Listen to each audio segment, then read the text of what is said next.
Hello welcome back to my Thursday mini vlog. ಸಂಕಷ್ಟ ಇದ್ದಿದ್ದರಿಂದ ಬೆಳಿಗ್ಗೆ ಬೇಗ ಎದ್ದು ಸ್ನಾನ ಮುಗಿಸಿ ನಾನು ಕೂಡ ಪೂಜೆಗೆಲ್ಲ ರೆಡಿ ಮಾಡಿದೆ. ಆ್ಯಕ್ಚುಲಿ ಬೆಳಿಗ್ಗೆ ಬೇಗ ಎದ್ದಳೋದು ಅಭ್ಯಾಸ ಮಾಡ್ಕೊಂಡಿರೋದ್ರಿಂದ ಎಲ್ಲ ಕೆಲಸ ಬೇಗ ಆಗ್ತಿದೆ, ಜೊತೆಗೆ ಪೂಜೆ ಕೂಡ ಬೇಗ ಆಗ್ತಿದೆ. 9 ಗಂಟೆಗೆಲ್ಲ ಪೂಜೆ ಮುಗಿಸ್ದೆ. ಮನೇಲಿ ಪೂಜೆ ಮಾಡಿದ್ರೇ ಒಂಥರ ನೆಮ್ಮದಿ ಅಲ್ವಾ. ಸೊ ಇನ್ನು ಪೂಜೆ ಎಲ್ಲ ಮುಗಿಸಿ ನೈಟೇ ನಾನು ಮೆಂತ್ಯ ಕಾಳನ್ನ ನೀರಲ್ಲಿ ನೆನೆಸಿಟ್ಟಿದ್ದೆ. ಇದು ಕೂಡ one type of detox water. So ಇದನ್ನು ಕೂಡ ನೆಮ್ಮದಿಯಾಗಿ ಕುಡಿದು ಲಂಚ್ಗೆ ಹೊರಗಡೆ ಹೋಗೋಣ ಅಂತ ಹೇಳಿ ಪ್ಲ್ಯಾನ್ ಮಾಡಿ ನಾವು ಕೂಡ ಹೊರಗಡೆ ಹೋದ್ವಿ.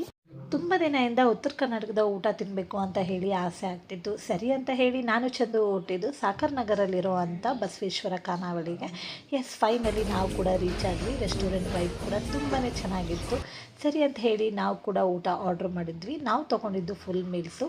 ಇಲ್ಲಿ ಪ್ರತಿಯೊಂದು ಐಟಮ್ ಕೂಡ ಅನ್ಲಿಮಿಟೆಡ್ ಇರುತ್ತೆ, ಎಕ್ಸೆಪ್ಟು ಹೋಳಿಗೆ ಮಾತ್ರ. ಇಲ್ಲಿ ಇದ್ದಿದ್ದು ಹೋಳಿಗೆ ಬಂದು ಬೇಳೆ ಹೋಳಿಗೆ ಮತ್ತು ಶೇಂಗಾ ಹೋಳಿಗೆ. ನಾವು ಕೂಡ ಅದನ್ನು ತೊಗೊಂಡ್ವಿ. ಇದ್ರ ಜೊತೆಗೆ ಎಲ್ಲ ಐಟಮ್ ಕೂಡ ನಿಮಗೆ ಅನ್ಲಿಮಿಟೆಡ್ ಇರುತ್ತೆ. ಊಟ ಅಂತೂ ತುಂಬಾ ಚೆನ್ನಾಗಿತ್ತು. ನಾನು ಚಂದು ಅಂತೂ ಆಫ್ಟರ್ ಲಾಂಗ್ ಬ್ಯಾಕ್ ಒಂದು ಒಳ್ಳೆ ಫುಲ್ ಮೀಲ್ಸ್ ತಿಂದ್ವಿ ಅಂತ ಹೇಳ್ಬೋದು. ಹೆಂಗಿದೆ ಊಟ?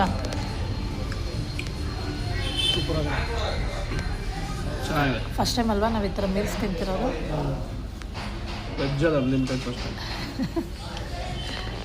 ಇನ್ನು ಚೆನ್ನಾಗಿ ಊಟ ಎಲ್ಲ ಮಾಡಿ ನಾವು ಕೂಡ ಫೈನಲಾಗಿ ಮನೆ ಕಡೆ ಹೊಟ್ವಿ. ನೋಡಿ ಎಲೆ ಕೂಡ ಕಂಪ್ಲೀಟ್ ಕ್ಲೀನಾಗಿದೆ.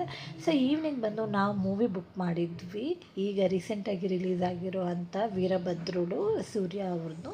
ಸೊ ಮೂವಿ ಬುಕ್ ಮಾಡಿದ್ವಿ. ಆಲ್ರೆಡಿ ಟೈಮ್ ಬೇರೆ ಆಗಿಬಿಟ್ಟಿತ್ತು, ಮಳೆ ಬೇರೆ ಬರ್ತಾಯಿತ್ತು. ಸರಿ ಅಂತ ಹೇಳಿ ಲೇಟ್ ಮಾಡಿದೆ. ಇಬ್ಬರು ಕೂಡ ಬೇಗ ಹೊಟ್ವಿ.